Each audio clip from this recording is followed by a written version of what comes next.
So, good day everyone and welcome back to our math sessions. So today we highlighted on the topic and you saw on our title that we are going to focus on a topic which is calculus. So for calculus, we have different subtopics that includes the first principles on the board. We have rules of differentiation. We have optimization problems. So we want to take a look at what was the expectations for those who wrote the question paper.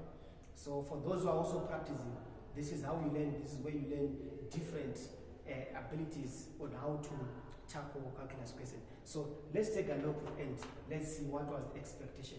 So we have our first question on the board, which was that f of x is given as x squared plus 2x, which is a question about calculus. So what is the expectations? The expectation first about first principles is for you to know which formula to choose. So the formula we are supposed to choose is that limits as h tends to 0 and we have f of x plus h subtract f of x. This is the formula for first principles. So on this formula, you are expected that you need to, I would advise you that you extract your f of x plus h separately and solve it separately. Then later on, you substitute back into the formula. So let's start with our f of x plus h. So f of x plus h is a very simple thing to do. You are supposed to take a look at your f of x. Where there is x, you are replacing with x plus h. That's what you need to do first. Let's do that. We are going to have x plus h with a squared plus 2 bracket f x plus h. This is our f of x plus h. So from this one, then we are supposed to expand and FOIL this side until we expand everything on x plus h. We are going to have x squared. So most of you are familiar that if you expand this one, FOILing this one, you're going to have x squared plus 2xh plus h squared. This is the first part. The second part, just open the bracket and you are going to have 2x plus 2h. So this is basically how you start. So once you have your f of x plus h, which is this one in expanded format, you are to replace this one on this position. That is to say, remove everything here, replace with this, and go ahead and subtract your f of x. You have your f of x, which is this one on top. Let's do that. So let's bring back the formula. We have limits h tends to 0, our formula. In this position, we're going to replace with this. We are going to have x squared plus 2xh plus h squared plus 2x plus 2h. Now, what are you going to subtract? You are going to subtract f of x in a bracket. You are going to subtract this f of x. So you open a bracket, you put your f of x, which is 2x, which is x squared. We are going to have x squared plus 2x. You close the bracket and you still divide by h. So from here, this is where we arrive. So the next step is obvious that most of you are familiar with. There's a point where you are going to cancel out. What are you going to cancel out? This is what I always tell even my learners, that you must know that what you have in the bracket is going to cancel out all of it. But how does it cancel out? It's going to become a negative and you have a positive. This one is out. It's going to become a negative because of this. This one with the 2x, you cancel out. Which means what you are left with, limits h tends to 0. You are going to have, in this case, you are going to collect 2xh plus h squared plus 2h. But you are going to use the highest common factor, which is h.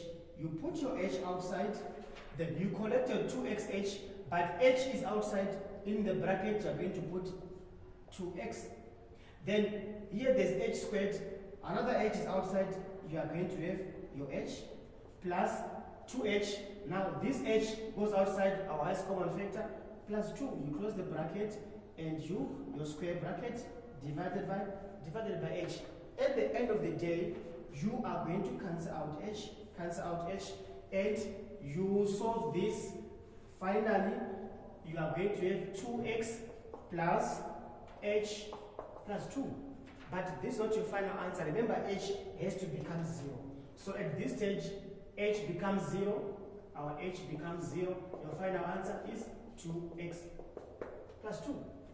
That's how we basically solve what is called the first principles. So that's your solution for first principles. As you can see here on the board, your first principles is solved until then. And if you want to test, you can test with the rules of differentiation. Bring down 2, subtract 2x plus 2, which is the same here. So let's move on to the next question. What is our next question? Our next question is question 7.2.1. So let's create space here on our board. So we move on to the next question, where we are going to have the next question being the rules of differentiation. What are the rules of differentiation questions that we had? The first question for a mark or 2 marks, it was given as f of x is equals to x squared minus x minus 6. So this was basically our second question, which was question 7.2.1. So on 7.2.1, on this question, what was the question? The question was, you have to find the derivative of f of x from this. How do we find the derivative? We are all familiar that derivative, you bring down exponent, which is 2, subtract that exponent by 1, you are going to get 1. 2 minus 1 remains 1. Okay, invisible 1 minus, bring down 1, is just going to be like this. So this is how you use rules of differentiation to solve that.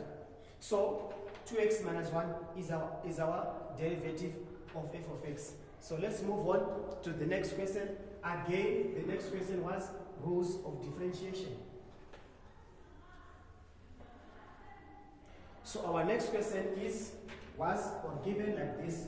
We had d over dx, and there was a square bracket where we have a cube root of 27x4 as well as plus 2 over x3, like this.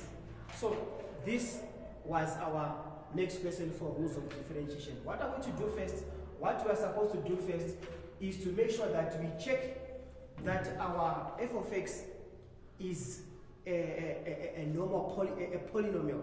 So when we talk about polynomials, an expression, an algebraic expression, is not in a polynomial format where it has the square roots and an x in the denominator. So let's make this to be a proper polynomial. Let's do that before we use the derivative rules of differentiation. So making this to be a polynomial, we are going to change the cube root to be an exponent of 1 over 3. So you open a bracket, 27x4, then you are going to use 1 over 3.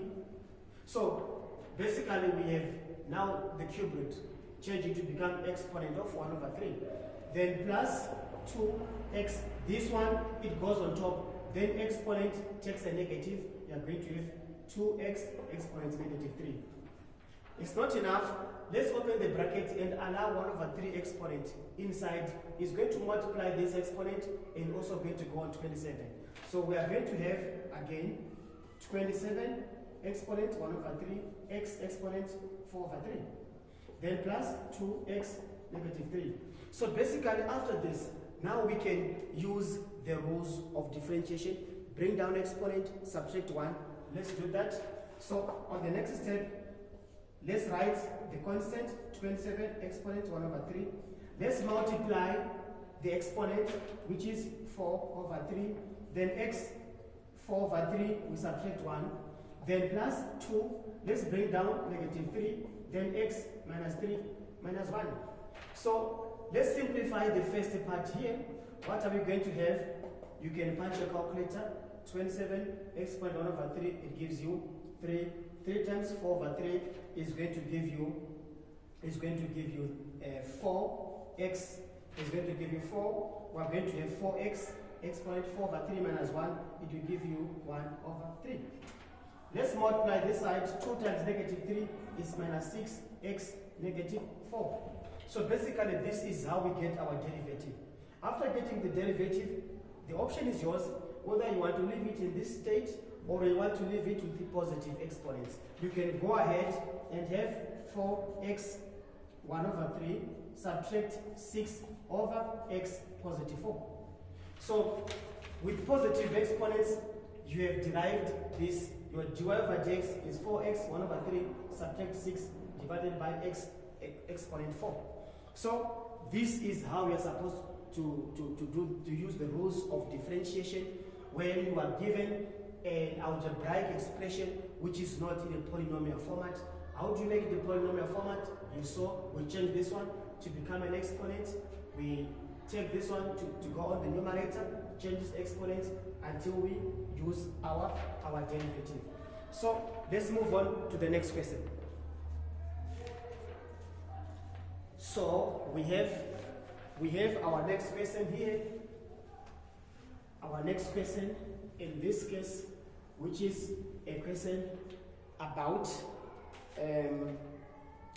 understanding the concept of turning points of a cubic function, understanding the concept of what is called the point of inflection on a cubic function. So the information given here was given as on our question 7.3, that there was something called kx, which was a cubic function. Kx was 2x cubed plus bx squared. 2x cubed plus bx squared. Then we had plus cx as well as plus d. This kx was given on the question paper. Then you were also given that this is our cubic function which has turning points,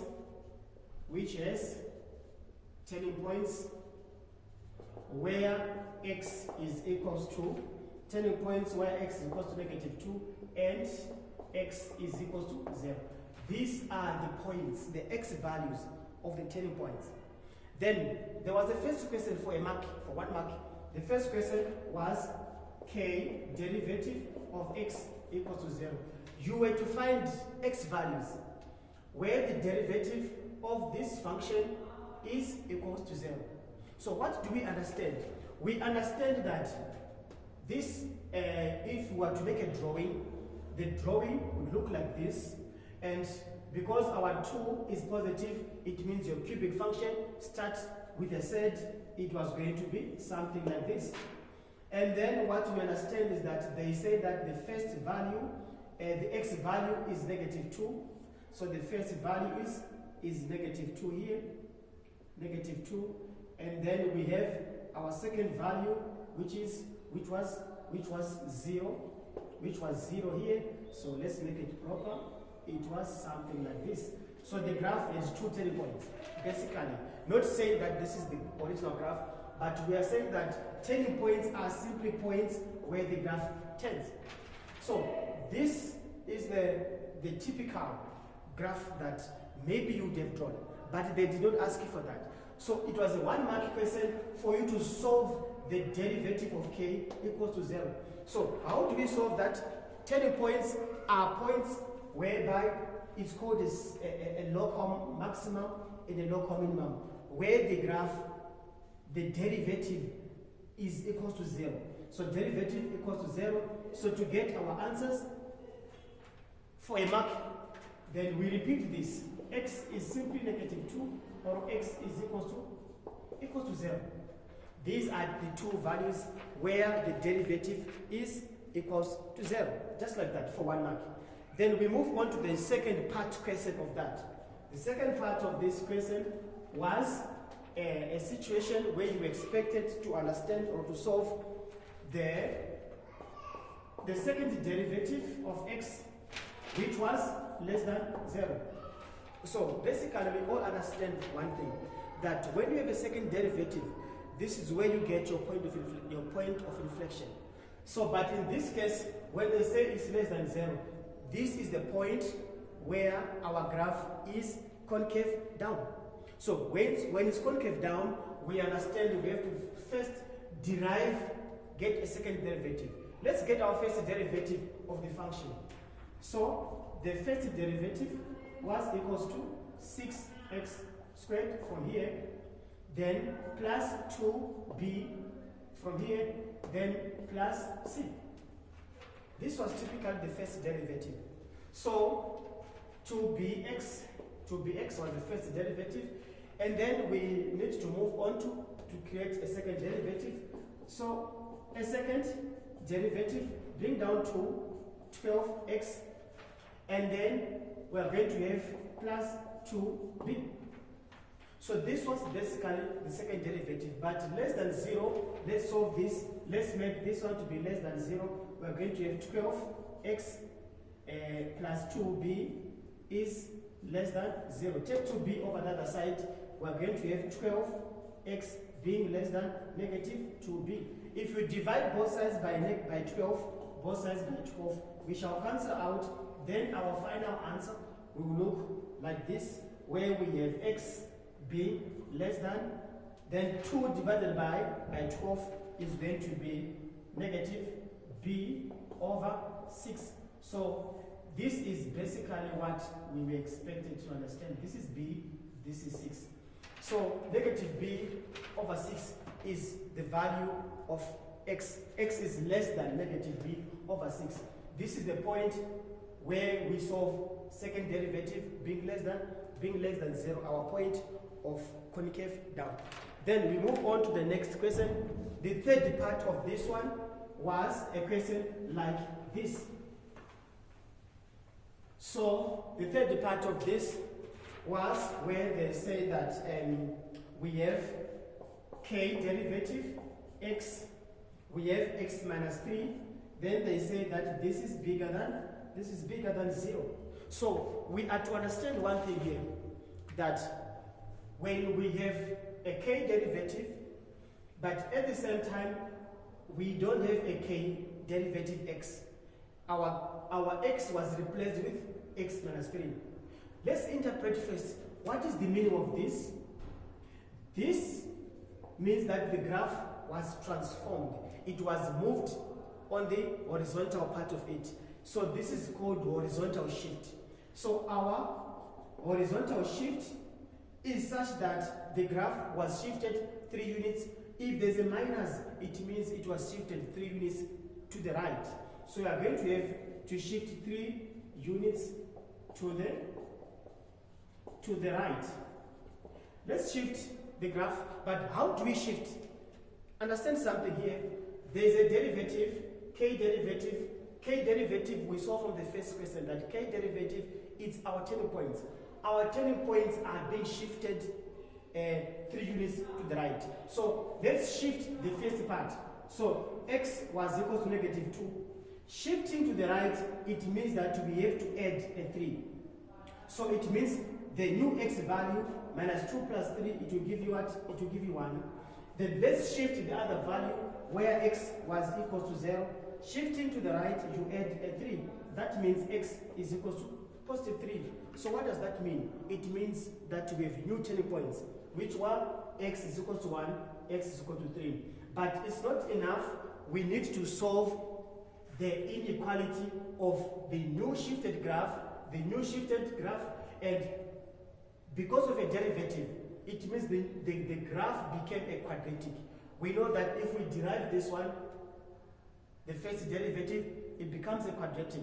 So the quadratic graph that has roots at x equals to 1 and x equals to 3, but bigger than 0. So we look at that, the first value here, that is true. Even if you break down 3, the a value would still be a positive. So basically, you are going to have a new graph, which is a quadratic, that is a smile, because this is positive. So in this case, it passes through 1 and 3. So which means if it is passed through that, then you are going to have something like this. This is going to be your 1, this is going to be your 3. But bigger than 0, it means you focus above x-axis, where we have this unit and this unit. So our final answers, we can write them as that x is less than 1 and x is bigger than 3. These are basically our answers for the shifted graph which is bigger than 0, the derivative. So, okay, let's move on to the next question on the next video.